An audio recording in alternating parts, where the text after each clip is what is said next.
the audience a little bit about yourself. Like I said, I know you're all over LinkedIn. You do a tremendous amount of different things, from LinkedIn, Salesforce, from influencer, Forbes, you name it. But kind of give the audience a little bit of a background, if you don't mind, Marcus. Yeah, absolutely. So first off, thanks again so much for having me on. I'm Marcus Chan, founder of Venly Consulting Group, in which we work directly with B2B sales professionals to help you earn an additional $50,000 to $100,000 more without making thousands of cold calls, working your ass off, and doing all those type of things. And this is a sales coaching business I've run now for just over 2 years. Been really fortunate, got featured in all those things. We've had incredible success, and that's been really, really cool. And I feel absolutely blessed for that. The truth is, I actually never planned to be an entrepreneur. It was never actually a goal, because before this, I was in corporate America for about 14 years, and I loved what I did. I mean, I started B2B sales. I only worked for 2 major companies, and I got promoted 10 times in 10 years. Had a lot of success, won all the awards, President's Clubs, all these awards, trips, and all these things. That was all. Now it's gravy.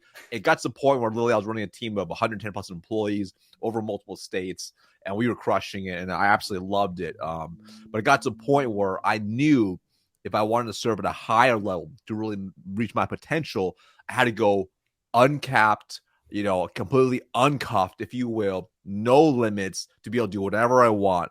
And that was starting my own business. So I actually started my own business, a couple years ago. I actually started as a side hustle while I was working corporate America. It just exploded in growth because of it. And, I made the leap a couple years ago, but since then it's been a wild journey, but I've been super blessed, made a lot of mistakes all throughout my whole career, but it's been a lot of fun getting to this point. That's fantastic, man. And I love, and I'm gonna dig in a little bit on that, because I love those origin stories. But I love the fact you said side. I think 2 years ago, 3 years ago, that was actually before side hustles became a thing. I mean, I think side hustles are all the thing now, but that was back when you were actually grinding and no one knew you were grinding. Yeah. That's right. That's exactly right. Yeah, it was one of those things where, so I grew up really poor. My parents are immigrants. They came to America, and they were entrepreneurs, and they had a restaurant. So I saw how hard that life was. So I never wanted to go into that life. I'm like, that's not for me. I want to use my brain for money. I want to wear nice clothes. I don't want to work in a restaurant. So corporate life was really good for me. Yeah. And it really started in 2015, where at that point I've been promoted really 10 times in 7-8 years. Right. And for these major Fortune 500 companies, people are like, how the heck did you do that? You should write a book. You should do whatever. Right. So I learned how to write some ebooks, started selling those online. And that grew into building online courses, coaching, and all those other things that just kind of sprouted to fruition because of that. That's awesome. So tell us a little bit. Tell us a little bit about your origin story from a sales perspective. I always laugh about with guests, because I don't think anyone's ever grown up as a kid thinking to themselves, "I'm going to be a sales rep one day." That's not usually the career path. But tell us, how did you get into the sales spectrum of things?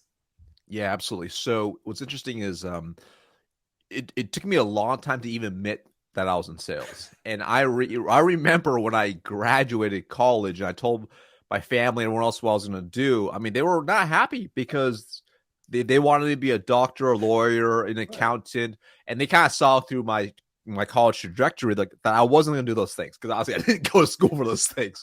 So when I graduated, I was really fortunate, because at the time I had a few different job offers on the table. And one was B2B sales for a startup division for a company I had already been working for as an intern. It was brand new. It was all B2B sales, leading to other roles, working at banks, financial advising, etc., analyst roles. So it had kind of like a potpourri mix of different roles that ranged from a $30K base salary to a $60K base salary. Right. And I went for the $29,500 base salary one, which is the B2B sales role for the startup division, to basically cut my teeth into sales. And even at that point, though, I wasn't willing to admit it was sales, because to me, I'm like, I'm going to build something from scratch. This is a startup division. Right. We have 0 customers, 0 clients. I'm going to go out there and figure out how to sell and grow this business. It's really exciting for me to build an empire, if you will. Right. To me, that's what I saw. And before this, I had done other types of I wouldn't say easy sales roles, but they were business consumer, retail sales, done different things like that. So, and I was mostly customer service focused. So I was like, okay, I'm pretty good at this. And I always had pretty good results doing that. And I'm pretty good with people. So this should be pretty easy. Right. And this is my first taste into like pure cold outside sales, outbound cold calling, cold email, door knocking, boots on the street. And I remember like on day one, I had no training, of course, right? And my boss had never done the job, but he did give me a manual, Sam, written by people that had never done the job before, right? A lot of theory. You're good to go, man. Awesome. Good luck. Here you go. Boom. There you go. I'm like, all right. And so I went to my boss and said, hey, what should I do today? He said, I want you to go out and I want you to knock on 30 doors. I'm like, all right. I didn't even have business cards yet. So he gave me a stack of his business cards. Okay. And, he said 30. I'm like, I'm gonna show him what's up. I'm gonna do 60. I'm like, right. I'm gonna show him what's up. Like, I'm gonna crush this role. I go out there, walk into 60 businesses by foot that day. 0 booked appointments, 0 closed deals, 0 interest. I'm like, that's insane. That makes 0 sense. Let me try again next day. I walked into over 60 businesses again. So at this point, 2 days, 120 plus businesses, 0 interest. 0 like book appointments, 0 deals. I'm like, oh my God, this is like way harder than I expected. Right. And I go to my boss and say, hey, what should I do? Should I keep going back out? Like, I mean, I have a less than 1% success rate now, which sounds insane to me. Yeah. He's like, no, call them. I'm like, all right. So that day, I call every single one. All right. I make like over 100 calls that day. No book appointments, no interest. I'm like, next day, what should I do? And he's like, call again. I'm like, all right. So I called again. So at this point, I'm like 4 days in, right? I think Monday, I can't remember what I did Monday, but it was like Friday. And I'm like, I'm feeling an absolute failure. Right. An absolute failure. I'm like, I can't do sales. I should have been an accountant. I should have become an engineer. I should have been a dentist or something. Right. Like what is wrong with me? I can't do this. And, fast forward, eventually I figured it out how to have success. And by month 3, I was the #1 rep in the company. And then from there, I continued to kind of skyrocket up. But it was pretty hard. I mean, that was like my taste into it. But here's the thing. So I got promoted multiple times, built multiple 7-figure operations. And at this point, like several years in, I've been in this company for years, like 4 years. And I was running a small team. I still wasn't willing to admit I was even a sales leader. I was like, I'm a branch manager. I oversee like operations. I don't oversee it all. I'm like, right. But I was like, but then at that point, you kind of get to this point where you want to continue growing. Right. So I decided to make, even though life was really good, like I was like 25 years old, life was good. Right. Bought my first house, awesome house, making great money, just got married. I got my MBA the whole time. Like I'm thinking to myself, life is good. I'm like, but I need to level up more. I need to challenge myself more. Like maybe I've outgrown this pond. So I actually made a leap to a whole different company and started back over. Took a 2-step demotion, going back into an individual contributor role. And I'm like, can I do this again? Because I wasn't sure. I'm like, maybe I got lucky. Right. Within 9 months, I got promoted. Right. So within 9 months, I got promoted, had a lot of success, took over the sales team, and then kept going up from there. But that's how I got my teeth into. But at that point, it probably took me about 5-6 years to even admit that I was actually in sales, to be proud that I was in sales. So now I proudly say, but at that point, it took me a long time to even say, yep, I'm in sales. Without a doubt. That's fantastic, man. So let me ask you, so now you've been in sales. I know you're an entrepreneur, but you're still selling. I mean, like that's what you do. That's at your core, I could tell. Yep. So you've been doing it now for what, 10, 12? What's the magic number? Let's take a look. So officially in B2B sales, we're at 14 years specifically. Okay.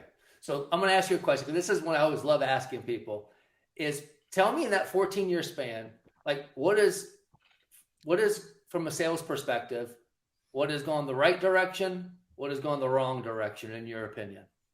Better and worse. Just like overall the sales of the industry? Anything that relates to sales. Some people say technology is great, but then it also creates so much noise. Like whatever you think, Mark, is just curious what your take is on that. Sure. I mean, if we're going to talk about, say, technology, I would say it's actually weakened a lot of reps. Okay. It's actually absolved a lot of salespeople from actually being good at the core fundamentals of human psychology and persuasion.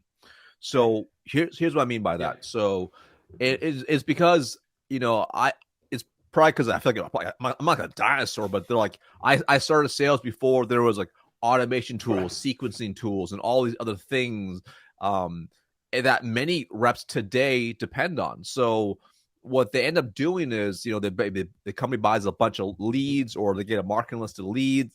Like I'm going to put them into a sequence, and I'm going to send off like all these emails, and like the that 1% of them are going to convert over, and I'm going to convert those to close deals. Right. Yeah, for sure. That could work for sure to a certain extent when the market is good, the economy is good. But if you don't know how to be able to convert other people, right, not those ones are going to buy anyways. Right. It doesn't matter timing, right? It doesn't matter getting in front of them. It's how can you convert the other people who are just not thinking about that? Mm-hmm. They're completely cold traffic. And I think it's really weak in reps to have the skills and the fundamentals of actually being good in the role. Like many of them will want to hide behind email sequences versus picking up the phone, having a phone conversation, being able to negotiate, So for example, it's not uncommon. I'll talk to clients and they're like, oh man, like they email back, like, like try to negotiate via email. Like, can I do this type of term instead? How should I respond? I'm like, pick the phone up and call them. Like, right. you can't negotiate an objection if they don't respond. Like, you have to get them on the phone, get them on a Zoom call, and have a conversation like a human being. So that way, you're able to eliminate any uncertainty they actually may have about your solution. So I think just with a lot of this automation, a lot of tech, it can really help for a certain extent. It can supercharge a really talented sales professional, but it can really weaken many other reps as a result if they depend entirely upon it. But I believe, though, if you can combine both, if you have strong sales fundamentals and you use also like automation tools to help you as well, it can explode you in amazing in the growth and results. Like, for example, for my business, the reason we've been fortunately really successful over the last couple of years is because I'm taking all the technology that I've figured out how to use, plus the fundamentals of sales, and combine together to grow my business. And it works together. It wasn't one or the other. I need both. So, and I want to make sure I kind of, and I know where you're going with that. So what you've said is really kind of technology is the good and the bad into itself, right? And I've used this, and I agree with it. It's made lazier sales reps even lazier, and it's made great sales reps even better, right? It's that yin and yang, if you will. That's right. So I love that piece of it, and I love what you said when we were talking through this. That if someone brought this up to me, they were like, it's kind of like Field of Dreams. Some reps just think I'll send out the emails and then they will come. If I build it, they'll come, and that's not sales, and that's just not how it works. If you're agree, disagree. I'm assuming you're agreeing because you're shaking your head, but give me your thoughts. Oh yeah, you're right, because they'll look for the magic script, the magic template. Right. And they're like, if I write this specific line in here, this specific email framework, they're going to come back automatically and book meetings. I'm like, if it was that easy, then every single person would be in sales and they would all be making multiple 6 figures to 7 figures plus. Right. But that's not the case. Right. That's not the case. And if it was that easy, then your comp plan would be way harder. Right. Your comp plan would be way harder to achieve. Without a doubt. And what's the old saying? To your point, if it was easy, everybody would do it. But also, if there was a template like this, it would be saturated in 1 week because everyone would jump onto that. Right. Correct. So this is actually why I have an issue with like sales gurus and influencers, because it's like they put something out there on the interweb. Half the time, most of them never actually carry the bag, done the job, and actually aren't even practitioners to this day. Right. And then suddenly the market's saturated with people doing the same template. And I've seen them like, all right, the breakup email was a good example. I'm like, oh my God, like if someone sends me a breakup email, like I'll just delete the email immediately. There's literally that makes zero sense. We're not even dating. Why is it a breakup email? Like it makes no sense. It's funny because when you say that, I remember way back in the first days where I literally got my first email in sales, which is many moons ago. I remember we used to call it a Dear Gibby. I don't even know what that came from, but it was a breakup. But it's been around since I've had an email address in sales, which is going over 2 decades. So you're right. It's one of those type of things. We fall into these ruts as sales professionals that if someone tells us to do it, it gets into the masses, whether there's legitimacy to it, context to it, we just fully charge at it, and we just kind of hanker on to that, if you will. So it's funny you mentioned that. Yeah, I mean, you're so spot on. This is the dangerous part about social media, because, if they have a big following, whatever, I've seen some people with big followings, and I can tell, like, when I talk to them in behind the scenes, like, if they have their own business, some of these sales coaches don't actually know what they're doing. Right. Like, they're actually not practitioners even what they're preaching. And some of them will actually try to, strangely enough, like pay me to work with them, to help them. And I'm like, there's a conflict of interest. First off, that's Right. really kind of strange. But Yeah. number two, like, if you can't actually do what you're saying, then you shouldn't be selling it. Without a doubt. Like, Without I mean, a that's just not ethical. Without a doubt. So I appreciate you kind of giving me that background, because it's funny, you know, as I talk to, I think individuals like yourself that, you know, have lived and breathed it, continue to live and breathe it, right? They're much more practitioners than they are the quasi influencers. They're in the trenches today, which, you know, that's what I love about having these conversations. You know, I wanted to talk to you because you put something out. The reason I reached out to you and really wanted you on the show is because you put something out called 8 Things to Book More Meetings. And obviously, as a head of sales leading my team, I'm still in the trenches as well. Mm-hmm. Booking meetings is like the holy grail to me, right? Because you can't close a deal unless you start a deal, right? There's no that doesn't happen. So mm-hmm. I wanted to get you on the show. I wanted to talk through it. So there's 8 things that we're going to talk through, but I want to kind of walk through and get your thoughts around it, and just, hey, because it just kind of boil down the ocean a bit on these things, because it is important as we go through this. Is that fair? 100%. Awesome, I'm game. Man. So number one, and this I think is number one. I was so happy when you put this number one, because I think this is actually things people skip right by. Yes. You put prepare a hyper targeted list. Tell me about that. Walk us through that a bit. Absolutely. So one of the most common mistakes I see is people, you know, if they're preparing to call or, you know, whatever, either they take a list their company gave them, or they just kind of build an arbitrary list. Right. And the arbitrary list could be just like, oh, you know what? These are people like in this industry. Okay, like let's say, for example, let's just say if I sell an HR software, and like I'm just gonna target HR execs. Yeah, you could do that. However, like, what is your ICP, your ideal customer profile?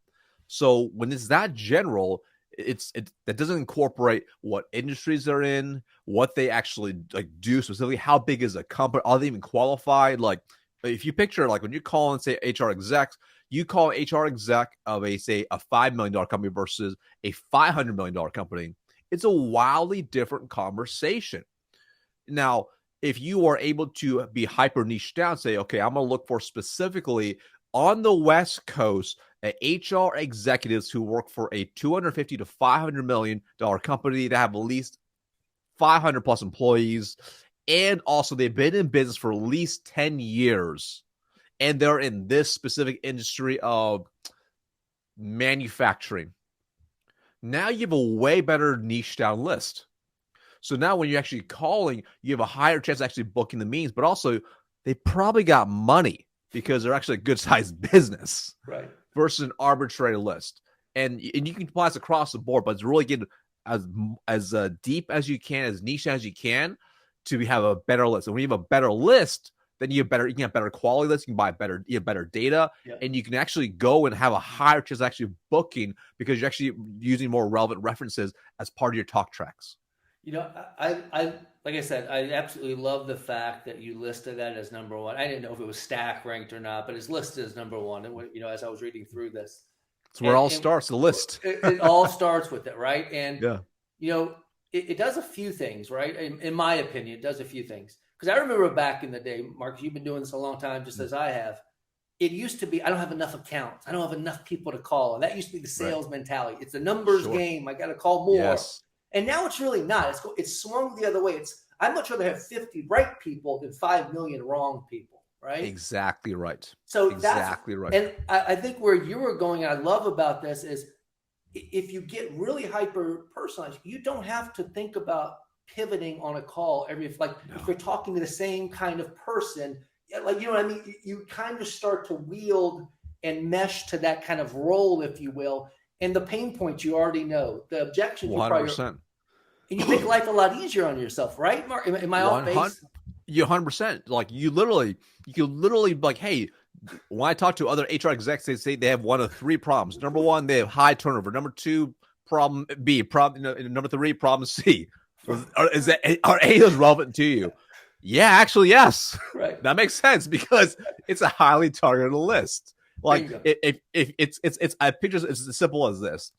If you sold specific vegan products and you had a list of only vegans on the list, you know, and you also found their income levels, hey, you know what? You can sell them specifically expensive vegan products. However, if you didn't have a good list, a mixture of people that eat meat, eat whatever, and then you're trying to sell them like vegan products, they're like, why are you calling me? I'm a heavy Right. steak eater. They're like they're Right. hanging up on you, right? Like Yeah. you're not speaking their language. They don't feel you don't know their pains. Yeah. Without a doubt. That's funny. So let's move on to number two. I think it kind of dovetails because of what we Yes. just talked about, but practice what you plan to say so it's muscle memory. So walk us Yeah. through that a bit. 100%. So, our brains are very simple. We can map out how we plan things to go and with specific word tracks. For example, the more we practice a specific word track, the easier it becomes. So the mistake many people make is, and I'm not about saying we need to memorize scripts and be a script robot. I'm just saying you need to have frameworks and have a pretty clear idea of what you're going to say. Will you write a script out? Probably should. Should you practice so it doesn't sound like a script? Absolutely. Practice so it doesn't sound like a script. But the more you know it, the more you know, the more you internalize it, the more present you can actually be on the call. If you are scrambling, wondering what to say next or thinking about what to say next, you're actually not listening to them. And you're not able to be present. This applies on the cold call to a discovery call or anything because you're thinking too much. So you want to practice to the point where you don't have to think. So the way I think about it, it's just like athletes. Athletes spend 99% of their time working out and practicing. That 1% on the field, on the track, in the pool, and they're actually competing. But they spend so much time in practice. So that way, once they're actually playing the game, they're ready to win. And if someone throws them the ball, they're not thinking, oh, what should I do next? They know exactly how to catch the ball and exactly what to do next. And that's how the phone work should be as well. Because once you're on the phones, you black out. You 100% black out, and it's like it's go time. And all your instincts will go out the window unless you've honed the instincts and you mapped out the pathways in your brain on what to do next once they give you an objection, once you know what to say, once they answer the phone. Without a doubt. So what I love what you said in there is you use the term framework. I know people throw out scripts. I think everyone kind of talks about it a little bit differently, but I love the term framework. I've heard talking points, kind of talk. But what I really love is the fact that you back that up by saying, hey, you need something. You need a foundation. And an old mentor of mine used to always say, hey, have you ever seen a movie, Brad Pitt or whoever, right? Those are all scripts, but they've learned it so well that it looks natural. That's how you 100%. should be in sales, right? I mean, that's the goal. 100%. That's the utopia. So I love that piece of it. So talk to me about number 4, because this one I was actually thinking through a little bit. You expect 4 objections minimum before they book. So help me understand that a bit. So when you think about the objections you get, you always get the same like 3 to 4 objections. Right. It's like always the same. Right. It's like, I'm not interested. I'm too busy. We already have a vendor. Yeah. I mean, to me, here's what I believe. It's a different topic, but I believe all objections are the same. It's just status quo. Right. That's all it is. Like, 100%. I don't want to change, right? That's all it is. 100%. So, but when you mentally prepare for that, and you mentally prepared it, and hey, you know what? They're going to give you 4 objections. You're less likely to give up after 2 objections. Like when you're preparing for the worst that's going to happen, as many objections as possible. Then if you know that, then you're like ready to go. Right. You're ready to handle all the objections. But when you're not ready, and you think it's going to only be a couple, and you get like 3, you crumble, or you get 1, you crumble. You're like, oh, you fall over, And I'll give you examples. So I remember I just hired a rep who had said they were like super good and all these things and everything's going to work out. And turns out though, they weren't very good on the phones. I didn't realize this. So they started working for me and I'm sitting in the bullpen with them. And I remember they sounded amazing at the first, the person answered, they sound amazing at first. First objection comes rolling in. The customer just says something like, I can't relate. I'm not interested. And it was like scenes, just like ice cream melts fast speed. I can really see the confidence drip out of this rep. And he's like, okay, thank you for your time. Hangs up. Right. He hangs up. I'm like, hey, what happened? He's like, that's never happened before. I'm like, what do you mean it's never happened before? Like, what? He's like, yeah, that just just didn't see that coming. I'm like, whoa. And that was like such a great reminder. He just wasn't mentally ready for more than one objection. For any, really. He had one, he got knocked over. But my point is when you expect like someone to come at you with like 4 objections, you're like, all right, I'm ready for the 4. So if you give me anything less than 4, great. Only 3, nailed it. Right. And reality is most reps, I find, give up after 1 or 2 objections. They just kind of give up, they fold, and they move on. But the really good ones understand if they can handle 3 or 4 objections, their chances of booking go up drastically. Yeah. But also on top of that, they are able to create more of an expert authority on the phone with the prospect because their level of conviction is so much stronger. That process is like, wow, okay, this person's so convicted in what they're saying. I probably should give them a little bit of time. You know, it's funny, Mark, because as you were talking through that, I remember my days way back when dinosaurs roamed the earth. You know, I in selling uniforms, you know, I had a weekly quota. I had to make 500 dials a week. I had to make 200 face-to-face cold calls, knocking on doors. And you miss quota 2 weeks in a row, you're out. And I never forget my old trainer. He threw a phone book and said, okay, call every mechanic in Birmingham, Alabama, and go at it. But he gave me a script. He said, learn this like the back of your hand. Work with your wife, work with your daughter, whoever you got at your house, just nail it. And you know what I really found in doing that, outside of learning the script, but is having that many calls. And I know we're not here just to make dial for dollars anymore, but I just kept hearing the objection over and over. It automatically prepared me that by the 800th time I made the calls, like I just knew what to say because I heard it so much that it was just to your point earlier, a muscle memory. Hey, I heard that before. I actually heard that with this customer yesterday or the day before. And here's what we talked. We just went down that path. It was just a natural conversation and not a confrontational. You're objecting to me. Let me overcome that objection. So I love how that kind of unfolded based on the rep that you had picking up the phone and got rolled over with the one objection. Yeah. Oh yeah. Oh yeah. Oh So yeah. And by the way, I'm not sure if you knew this. I came from the uniform industry too. 9 years. Where were you at? Cintas. I was at Cintas. I was at Cintas. We're going on a rabbit hole. Yeah. We got to get offline. We got to talk about that.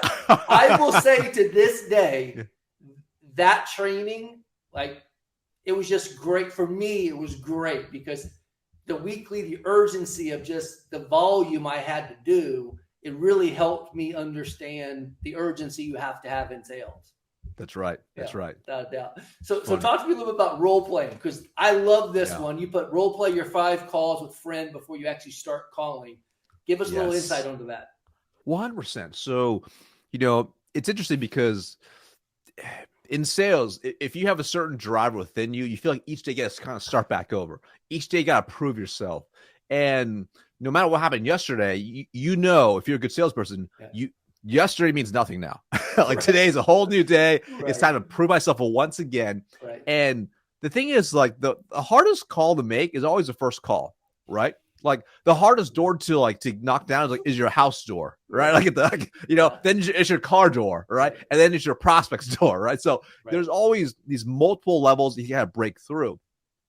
So even if you had a great day, the next day when you gotta start back over, no matter how many calls you've made in your life, like your brain is not quite ready for that next call the next day.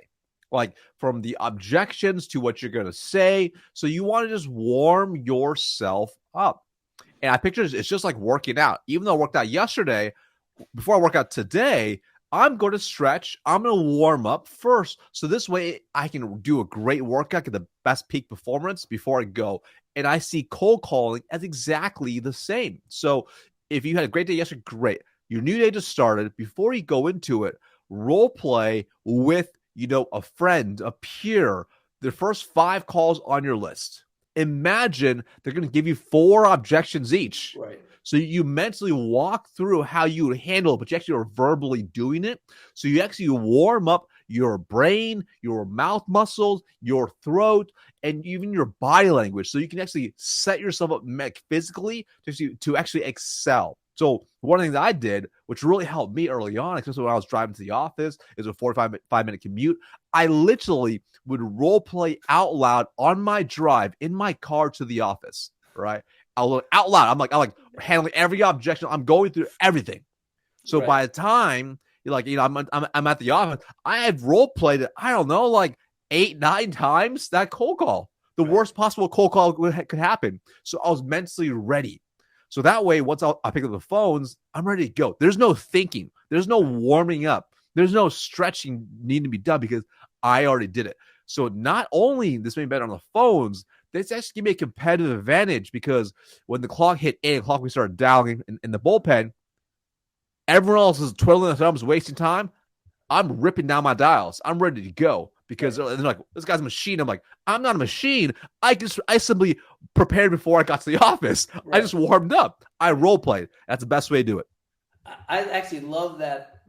I love it. So here's a couple of things I've heard. People always talk about, in today's day and age, you got the gongs, you got the choruses, you got these avomas, you got these conversation intelligence tools. And those are valuable to listen back and hear what you did wrong and how should you, coaching, all that. Fantastic. But I love the angle, and I think that's an element to it. But I love what you're saying because it's not just for that. This is actually intended for you to get some at-bats, right? It's intended to get some warm-up. So you're in the right frame of mind as you do hit the dials to hit the ground running. And I think that's actually missed quite a bit. That 100%. Aspect of things, that warming up. So I really thought that was a great call out. Every great athlete warms up before any game. Yeah. Any event. They don't just like roll out of bed and just jump on the gymnastics, balance beam. They don't just jump in the pool. They don't just run on the track. They literally warm up freaking hours at time potentially. Yeah. And I have to say, I've never thought about this. When I saw your list, I thought to myself, I'm going to create a list on my own. And I'm just going to think through I'm going to kind of block out Marcus's so I don't cheat from his and I don't pull over. But I didn't think of this one. And as I saw yours in number 5, just for the audience, stand up while you call. But I noticed, I didn't list it, but I noticed when I'm making calls, I'm always standing up.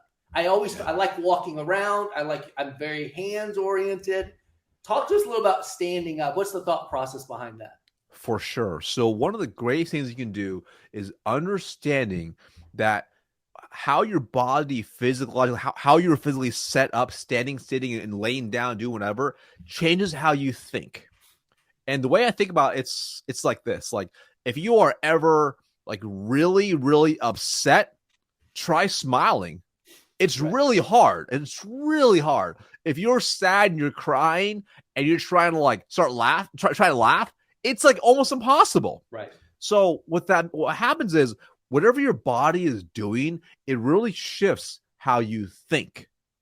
And that's the power of it, right? So people have said, smile while you dial, all that stuff for sure. But I have found when you are positioning your body in power poses and you are standing in a position where you feel more confident, like Superman or Superwoman, and you're upright, your chest is out, your shoulders are back, and you're looking at the screen, you're feeling good, and you have energy and you feel grounded. It comes through in how you speak as well.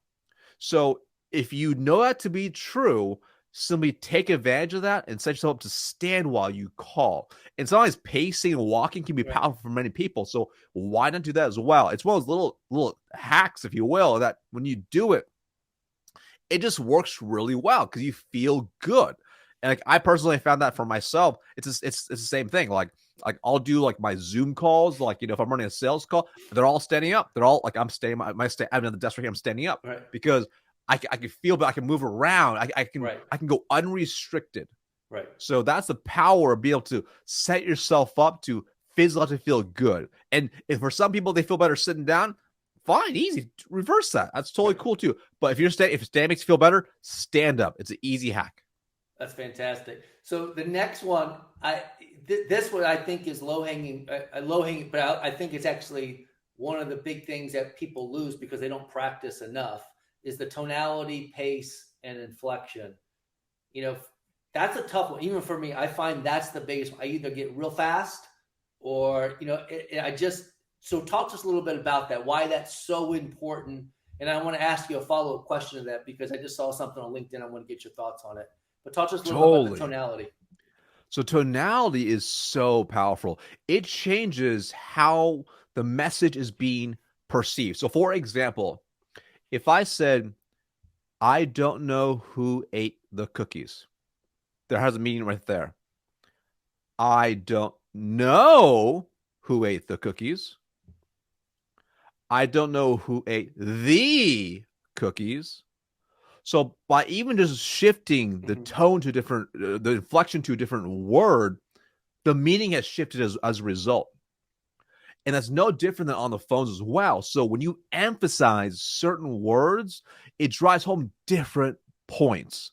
And when you understand that, it's able to create a different feeling for that prospect. But on top of that, when you're on the phone, they can't see you. They can't see you. So the way you hook them and get their attention is not just the words you say, but it's how you say it. The how can also hook them in different ways, because if you ever listen to like an Audible book, like if some of them, if it's a boring reader, it can be the best content in the world, but I don't care. Right. But if they are a good reader with good inflection, I'm like, damn, like it can be the most boring book in the world, but that sounds really good now. And if they are this excited and this passionate and they have this much energy about this, I probably should pay attention. Yeah. So, I think Brian Tracy said a sale is a transfer of enthusiasm. And on the phones, they can't see you. So all you got are the words you say and how you say it. Without a doubt. So that's, you basically, you've just touched on the question I have, because I just saw a LinkedIn poll, which is now all the rage. And the question was, hey, is it more what you say or how you say it? Like you can only pick one. And I want to get your thoughts on it, because I don't know. It's kind of the chicken and the egg for me. I'm kind of like, well, both are important. But to your point, that Audible book, if it's boring, it could be the greatest content. It could be exactly what I need to hear. But I'm like, I don't want to hear it. It's just really boring. So maybe something that's not as good from a content standpoint, but how they delivered it actually does resonate with me more. Like, what is your thoughts on that? I mean, I know it's hard to pick, but what is your feeling? It's hard. It is hard because you definitely need a balance of both. But if I had like choose one, like gun to my head, I would say it would be the how. Yeah. Like how you're saying, like, and I know from personal experience, I remember I'm a fast talker by nature. I grew up with a speech impediment. It still kicks in. I went through speech therapy for years, still have issues with it. I talk fast. I mumble. I stumble over. It still happens today. Yeah. So, but there's been a number of times where I booked an appointment with a prospect and I get to the meeting, and it's before like Zoom was a thing, right? Be face to face. And they will be like, hey, I know we had a meeting, but this is going to sound kind of stupid. What are we talking about? Who are you with? Like you just sounded so passionate that I felt like I had like fear, like FOMO, that I had to talk to you. I'm like, damn, that's awesome. I'm like, I can't believe you actually showed up with that. I can't believe you actually kept your meeting. Yeah. But my point is like, honestly, that's probably an exaggerated example, if you will, of the how. But, and if you have a good balance of both, it's wildly powerful. So when you are intentional, if you are a real pro, you're not thinking about just the what, but you're thinking about the how. When you combine both together, it's a recipe for just a calendar full of appointments. Without a doubt. That's fantastic. And so these are two last ones that I actually thought are things that are very easily overlooked, especially as, people get to be everything going on in their lives, they want to unwind, they stay up a little bit later. But the number 7 thing on your list is getting a proper night's rest. I mean, as simple as that. Like, talk to me a little bit about like why, like of all the things you could have put in this list, that's number 7. So obviously you see a lot of value and there's a lot of stock you're putting into it. Tell us a little bit about that. Sure, 100%. So when I think about this, when you think about sales, there are high leverage activities and low leverage activities. There are what I call IPAs, income producing activities, and then there's like crap that you got to do as well. So your IPs or makes you money, and they usually require the most amount of energy to do, the most focus. So those who are most effective at managing their energy, that's mental, physical, emotional, spiritual energy, the better they're going to be able to perform when they're executing on the IPAs or the high leverage activities. And one of the key drivers which helps recovery is proper sleep. Like when you get proper sleep, you just feel way better and everything is totally different. Like we've all had those days where we had a bad night's sleep, we didn't get enough rest, and it's the normal things that would normally set us off totally set us off. Just like little things like, this Right. prospect said no, I'm so mad now. I'm like, Yeah. irrationally, rage angry about it. In a normal day, it wouldn't matter. So when you think about this, especially if you have maybe call blocks set for certain times of the day or week, if the days before you're just really trying to specifically those days, if not all the days, you have proper sleep, you are position yourself to have a best possible day the next day. And the way I think about it is you can't always control the outcome on the phones. You can't always control the outcome on the sales call, but you can control things leading up to it. You can control the certain things that can help increase your win rate. One of the best ways is making sure you have proper sleep. When you have proper sleep, you feel better, you show up better, you're more focused. This allows you to be better to do a better job with preparing for your calls, actually role play, actually do the things that you want to do. When you're tired, you don't want to do anything. Yeah. So if you can control at least that piece right there of making sure you get proper sleep, it can set you up to be wildly more productive than anybody else. Yeah, it's funny as you're talking through that is I find when I don't get enough sleep, two things either happen. One, I get started later, right? It just takes me time to get started. Where I might get started at 7 a.m., I'm not getting started closer to 9. I just lost 2 hours, right? Or I compensate with coffee and then I crash around 2 o'clock, 2:30, 3 o'clock. I lose the back half of the day, which is 2-3 hours. So you're right. I don't think people connect those dots enough. That's absolutely vital from just a peak performance standpoint. I think you tied it always back to the athletes. I mean, that's why athletes just get so much rest. They eat healthy. To your next point, they eat healthy breakfasts to kind of get their day started. But talk a little bit about that because I'm horrible with eating a healthy breakfast. That's my worst. Yeah. My worst capacity. I don't do very well with this. So talk to us a little bit about that. Yeah. So, we've all had those days where if we don't eat breakfast, then we start getting hungry, right? And then it's hard to focus. Right. Or on the flip side, if we eat too big of a breakfast, like we have I think I put there eating like a monster breakfast burrito, delicious, 100% awesome, delicious. But now you feel it and you feel like a giant burrito. Right. And like when you don't like it's like being sick. When you don't feel good or at your best, it's really hard to show up and be your best in sales. And I think about sales is like one of the best things I learned was to master sales is to master yourself. That's what it is. If you can master the personal development of yourself, it'll increase your chances of being successful in sales, right? Like just like Jim Rohn said, right? When you work hard at your job, you make a living. When you work hard at yourself, you make a fortune. Right. And when I think about the healthy breakfast piece, again, it ties back to managing your energy. Yeah. If you know certain things give you more energy, those are things you want to eat. If eating a breakfast burrito gives you energy and doesn't make you feel like terrible and doubled over, so be it. Right. For most people, it's not going to be that way. So I prefer eating clean, lean, and healthy. So that way, once I'm executing, I'm feeling super good. I'm not clogged up as well. But also, this has been proven when you eat a bunch of junk food like that morning, you are more sluggish. Yeah. Your brain's more sluggish. You're not as sharp. You're not as tight. Like I remember making a drastic shift back in 2014 of going from like eating whatever to like a hyper clean diet with specific rules that I followed for 6 days out of the week. And it was insane, my productivity. Because I'll be more productive during the day. So in the same amount of hours as everyone else, I got way more done at a better quality level of work. And that's really important as a sales professional. When you can execute your work at a very high quality, you feel better. So does that mean you should never have a great breakfast? No, not at all. Like I'm saying, you just control when you have it. And if eating a big burrito really does, is your jam. I love burritos, right? Awesome.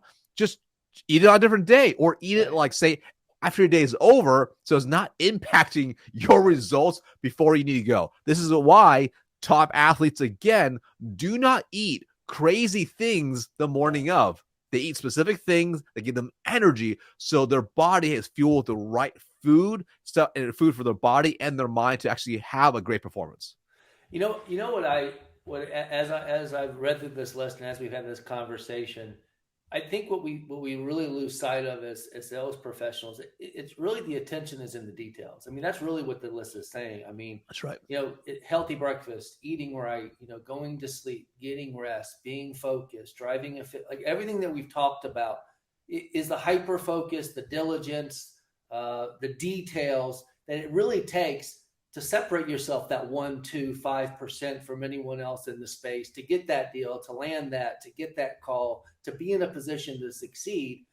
And it's not to your point around practice and game time.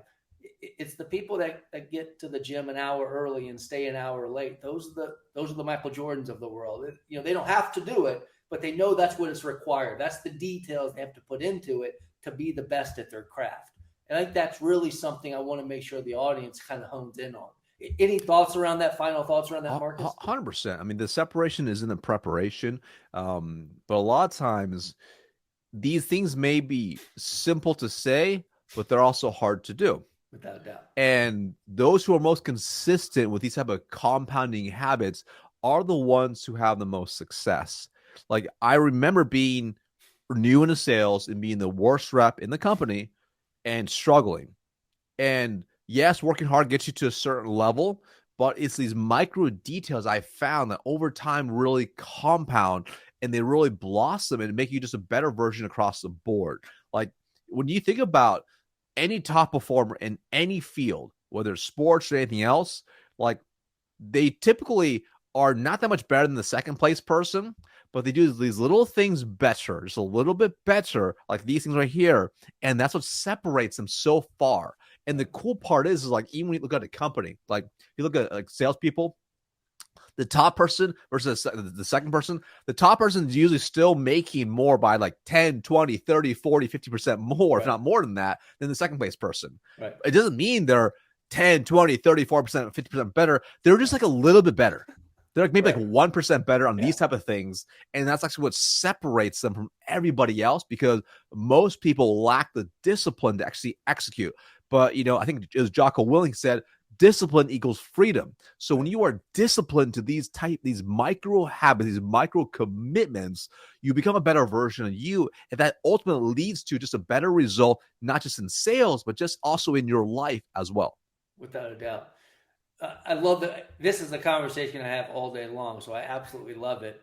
But tell the audience a little bit. And by the way, for the audience, we're going to have Marcus's information all over our website. We're going to have it in the call notes or the show notes, I should say. But Marcus, tell the audience a little bit about how they can connect with you, get to know you, learn more about you, your training business, everything that you're doing in the space. How can they find out more about you?